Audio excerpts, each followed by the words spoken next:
बिस्मिल्लाहिर्रहमानिर्रहीम। अस्सलामुअलैकुम। उम्मीद है कि आप सब खैरियत से होंगे। आज हम कीमा बिरयानी बनाकर तैयार करेंगे। तो यहाँ पर हमने एक बर्तन लिया, हाफ़ कप हम इसमें कुकिंग ऑयल शामिल करेंगे, एक कटा हुआ प्याज ऐड करेंगे और इसको हम लाइट ब्राउन सा कलर देंगे। अब इसमें हम शामिल करेंगे 1 टेबलस्पून खुश्क धनिया और 1 टेबलस्पून ही हम इसमें कुटा हुआ लहसुन का पेस्ट ऐड करेंगे।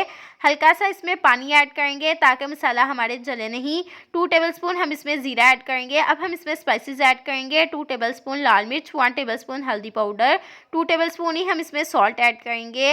यहाँ पर जी हमारे पास है बीफ कीमा, जिसको हमने अच्छे से वॉश कर लिया है, ये हम इसमें ऐड करेंगे।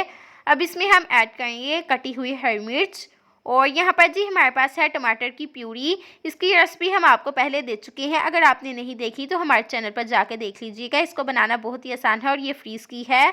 अब इसमें हम हाफ़ कप दही शामिल करेंगे। आप दही ज़रूर ऐड किया करें, चाहे वो मटन हो, बीफ हो या चिकन हो। और यहाँ पर जी अब हम इसकी भुनाई करेंगे तकरीबन 10 से 15 मिनट के लिए। और यहाँ पर जी कीमा हमारा अच्छे से बन चुका है। अब इसमें हम चावल ऐड करेंगे जिनको हमने भिगो कर रख दिया था।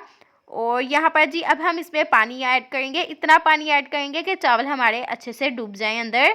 और अब हम इनको पका लेंगे ताकि चावल हमारे अच्छे से पक जाएं और इनका पानी ड्राई हो जाए। और यहाँ पर जी आप देख सकते हैं कि इनका पानी ड्राई हो चुका है। अब हम इनको दम पे लगा देंगे 5 मिनट के लिए। और यहाँ पर जी चावल हमारे बनकर तैयार हो चुकी हैं। अब हम इनको डिश आउट करेंगे। तो माशाल्लाह से देखिए जी तैयार है हमारे बहुत ही टेस्टी, बहुत ही मज़ेदार से और बहुत ही खूबसूरत आज की रेसिपी, जो कि खाने में बहुत ही टेस्टी है, दिखने में बहुत ही खूबसूरत है। अगर आपको हमारी आज की रेसिपी थोड़ी सी भी पसंद आई है तो सीक्रेट रेसिपी ऑफिशियल को ज़्यादा से ज़्यादा शेयर करें अपने दोस्तों के साथ, फैमिलीज़ के साथ। लाइक करें, कमेंट करें और सब्सक्राइब करें ताकि इसी तरह की मज़ीद रेसिपीज़ आपको देखने को मिले और हमारी भी हौसला अफजाई होती रहे और इसी तरह की रेसिपीज़ हम आप लोगों के लिए लाते रहें। मिलते हैं हम आपसे एक नई मज़ेदार सी रेसिपी के साथ। Thanks for watching. अल्लाह हाफिज़।